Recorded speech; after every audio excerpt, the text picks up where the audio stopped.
გიზიარებთ ჩვენს განახლებულ დილის რუტინას. რაც ილო მთის სეზონი დაამთავრა და საქონელი სახლში ჩამოიყვანა, დილას ერთად ვიწყებთ ხოლმე. ღამღამობით უკვე ისეთ ძლიერად ყინავს ჩვენთან, დილას პირველი აუცილებლობა რა თქმა უნდა ცეცხლის დანახვა. შემდეგ დათო გვიმზადებს თელ ოჯახს ყავას და ვიწყებთ დაუსრულებელ თამაშს. თავისი მანქანა თურმე დამჯდარი ყოფილა და რომ ვერ დაგუქა სანგარიშოს მოუძებნა ტრანსპორტის დანიშნულება. აბა ამ ჟესტით რა სიტყვებს თუ მიხვდებით? ოღონდ ჩვენ არ გვისწავლებია, ჩვენ არ ვაკეთებთ. სათამაშოების შემდეგ წიგნებს მოვადეკით, ახლა ვცდილობ ფერები ვასწავლო, მანქანებიანი წიგნები კი ყველა დროის ფავორიტია. ამასობაში კარგად გამოიდარა და დავიწყეთ მე და დათო გამზადება გარეთ გასასვლელად. მე რადგან ძალიან მშრალი კანი მაქვს ბეპანთენის ბავშვის სამკურნალო კრემსა და ხელის კრემს ვიყენებ სუყედატენიანებისთვის. ბეპანთენის დამატენიანებლების გამოყენება მთელ ოჯახს შეგვიძლია, მათ შორის დათისაც.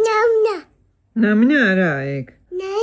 არა, ნამნას გაჭმევა. კრემების გემო რა თქმა უნდა არ გავასინჯე დათოს, არც სუნი უგრძნია, იმიტომ რომ სუნი არ აქვს ბეპანთენის კრემებს და ეგ ძალიან კომფორტულია. ყველაზე მგრძნობიარე კანსაც კი მოეწონება. სანამ ჩვენ ღების სიცივის ასატანად ვემზადებოდით, ილომ რძე შემოიტანა, ჩავითვით და გავედით ყველანი ერთად ძროხებს გასადენად.